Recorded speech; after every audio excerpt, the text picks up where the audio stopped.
Welcome in, everybody. Ready for a deep dive into scaling up? Absolutely. Always ready for a good business growth deep dive. This time, we've got two entrepreneurs featured on ScaleUp Radio, Abid Jafri and Charlotte Giddings. Both generously sharing their journeys with Kevin Brent, founder of Smart 90. You know, the company that helps founders break free from those barriers to growth. Oh, yeah, for sure. So much good stuff to unpack. Yeah, where do we even begin? Well, let's introduce our guests, right? Yeah, good idea.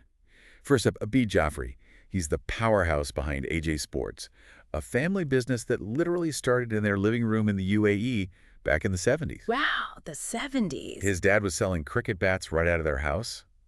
Now they've got multiple stores across the UAE and even the UK. I love those start from nothing stories. It's incredible how much they've grown. And they've expanded beyond cricket too, right? Yeah, hockey, rugby, racket sports, they've got it all. But what really stood out to me was their commitment to community. Oh yeah, Abid talks about that a lot. Sponsoring local leagues, clubs, all about growing the love of sports from the ground up. Exactly. It's like he's not just selling equipment, he's building a whole sports ecosystem. Totally.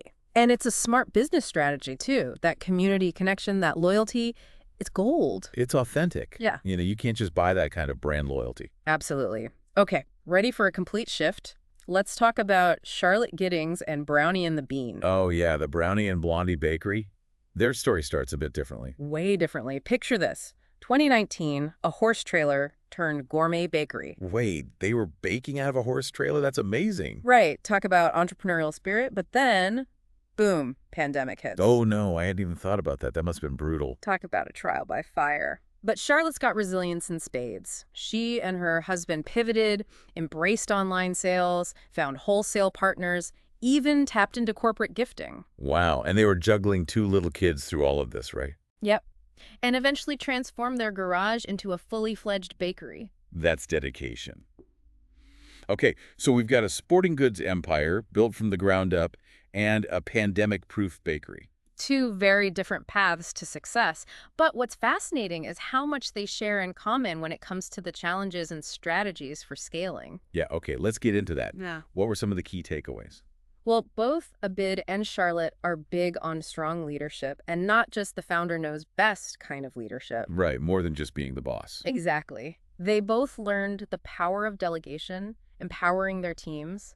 Abid even talks about embracing the 80-20 rule. Meaning accepting that things might not be done exactly his way, but still getting great results. You got it. He had to let go of being the bottleneck, and Yeah. Charlotte had her own bottleneck to overcome, her fear of letting go of control. Oh, I can relate to that. Right, especially deliveries. But her mentor helped her see that she was holding herself back. So she freed up her time to focus on the big picture stuff, like marketing and strategy. Exactly. Delegation is a game changer for scaling up. But it's not just about trusting your team, it's also about having the right people on board in the first place. Yeah, that makes sense. And that leads to another key takeaway: financial savvy. Both entrepreneurs stress the importance of really understanding the numbers, managing debt effectively, and making strategic investments. Makes sense. You can't just wing it when you're trying to scale. Did they give any specific examples of how they approached those financial decisions? Oh, absolutely. Remember Charlotte's mentor, the one who encouraged her to let go of control? Well, that same mentor gave her another piece of advice that blew my mind. Okay, I'm intrigued. What was it? Hire staff during the slow season. Really? That seems counterintuitive. Right, but think about it. By investing in training during the quieter months, you're all set to hit the ground running when the busy season hits. It's about playing the long game. That's brilliant. I'm definitely stealing that idea. Please do. It's all about thinking ahead and anticipating future needs. And that leads to another interesting point they both touched on: transparency. Transparency. What do you mean? Sharing the numbers with their teams, not just keeping them locked away in some spreadsheet. Interesting. Why do they think that's important? They believe it creates a sense of ownership, encourages everyone to think like a business owner. When people understand the financial realities, they're more likely to make smart decisions. That makes sense. It's like giving everyone a stake in the success of the company. Exactly. And they both have really creative ways of presenting this information. Abid uses a visual analogy, comparing business profits to a tree losing its leaves. Wait, what does that even mean? Each leaf represents a cost that eats away at the overall profit. It's a powerful way to make finances relatable, even for people who aren't numbers-oriented. I love that. It's like a story, not just a bunch of cold, hard numbers. Right. And Charlotte takes a similar approach. She uses a pie chart to break down how every dollar earned is spent. So everyone can see exactly where the money's going and how their work contributes to the bottom line. Yep. Transparency builds trust, and trust builds a stronger team. So far, we've got delegation, mentorship, financial savvy, and transparency. Anything else these entrepreneurial gurus shared? Oh, definitely. And this is where things get even more interesting. Both Abid and Charlotte emphasize something that goes beyond strategy and systems. They talked about the importance of building genuine connections. Connections with whom? With everyone, their teams, their customers, their mentors. They both believe that strong relationships are at the heart of sustainable growth. I can see that, especially for Abid, with his whole community-focused approach to AJ Sports. Exactly. It's not just about transactions. It's about building a community around shared passion for sports. And Charlotte's doing the same thing, just in a different way. Yeah, she's built this amazing online community for Brownie and the Bean, right? Yep. Engaging with followers, sharing personal stories, being authentic. She's even turned January, typically a slow month for food businesses, into a boom time by celebrating birthdays within her online community. Wow, that's incredible. It just goes to show people crave connection, whether it's online or in person. Absolutely. People want to connect with the humans behind the brand. So we've covered a lot of ground here. Delegation, mentorship, financial know-how, the power of human connection. Seems like we're getting a pretty well-rounded picture of what it takes to scale up. We are, but there's more. Both entrepreneurs also talked about the personal side of things, the challenges of balancing growth with their own lives, dealing with risks, staying true to their values. We'll dive into all that in the next part of our deep dive. You know, it's interesting how both entrepreneurs talk about scaling up as not just about the business, but about yourself, too. Yeah, like you have to grow as a person to grow your business. Exactly. You have to evolve as a leader. And for Charlotte, that meant facing her fears head on. Fears? Like what? Risk and debt, those were big ones for her. She saw debt as something to be avoided at all costs, but her mentor helped her shift her perspective. Oh, interesting. So did she convince Charlotte to go into debt? Not exactly. She helped Charlotte see that a certain amount of risk is necessary for growth. That debt, if used strategically, could be a tool. Okay, I'm starting to see where this is going. So did Charlotte end up taking on any debt? She did. She secured a grant to invest in new equipment, which really boosted her production capacity. It's a great example of how calculated risk can pay off. That's a great story. Makes sense you have to invest to grow. What about Abid? What personal challenges did he face? For him, it was about staying true to his values as the business grew. That community focus that we talked about, he was determined to maintain that. I can imagine that's tough. As you get bigger, it's easy to lose sight of those core values. Right. But Abid was adamant about keeping sports accessible to everyone. He even talked about setting up a fund to help underprivileged kids access sports equipment. Wow, that's incredible. It's like he's building a legacy, not just a business. Exactly. And Charlotte's doing something similar, partnering with a mental health charity.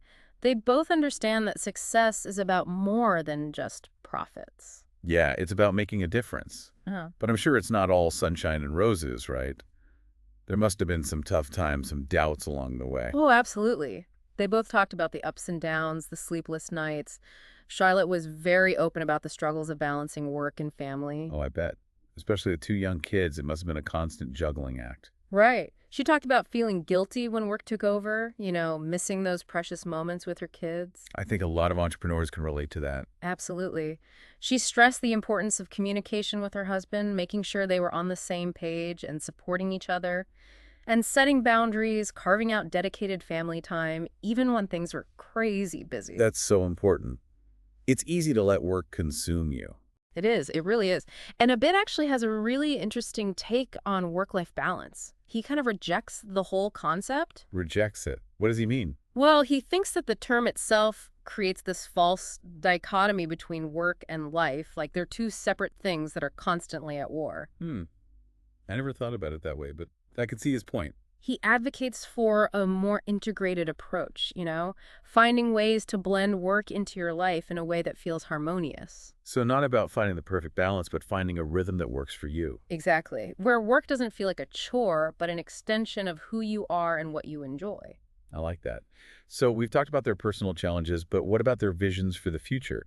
What's next for AJ Sports and Brownie and the Bean? Well, they both have big dreams. Abid is passionate about expanding AJ Sports' impact, not just financially, but socially as well. Oh, yeah. He talked about setting up that fund to help kids access sports.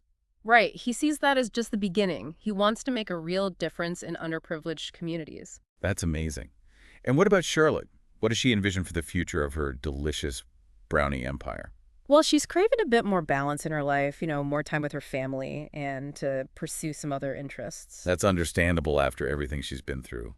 But she's not done with brownies yet, right? Oh, no, not at all. She's got big plans. She wants to participate in larger events like Glastonbury. Glastonbury. Wow, that would be huge. It would.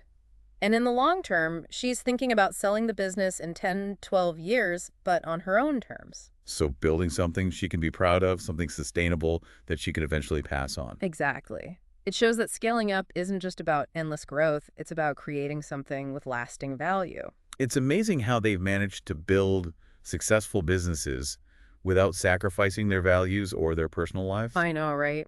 It's a good reminder that you can have it all, you just have to be strategic about it. They shared so many great insights in these interviews. I feel like I just got a masterclass in scaling up. Me too.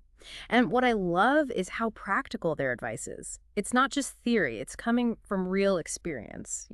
Yeah, they've been there, done that, and they're not sugarcoating the challenges. Right, they're being honest about the ups and downs, which makes their insights even more valuable. So as we wrap up this deep dive, what would you say are the biggest takeaways for our listeners? If they could only remember a few key points, what should they be? Well, I think the biggest thing is that mindset shift that we talked about. As your business grows, you have to let go of that do-it-yourself mentality. Yeah, delegate, build a team you can trust. Exactly. And find mentors who can guide you along the way. Both Abid and Charlotte really emphasized how much their mentors helped them. And of course, being smart about your finances, understanding the numbers, making strategic decisions about debt and investment. Right, financial savvy is crucial. But it's not just about the numbers. They also stress the importance of those human connections. Building strong relationships with your team, your customers, everyone. Yep. And never losing sight of why you started the business in the first place. Remembering to enjoy the journey, even when things get tough. I love that. Enjoy the journey. That's a great takeaway. Well, I think we've covered just about everything. Any final words of wisdom for our listeners? Just remember the stories of Abid and Charlotte. They've shown us that it's possible to scale a business without losing yourself in the process. So keep learning, keep growing, and keep chasing those dreams. Couldn't have said it better myself. That's it for this deep dive into the world of scaling up. Until next time, keep those entrepreneurial fires burning.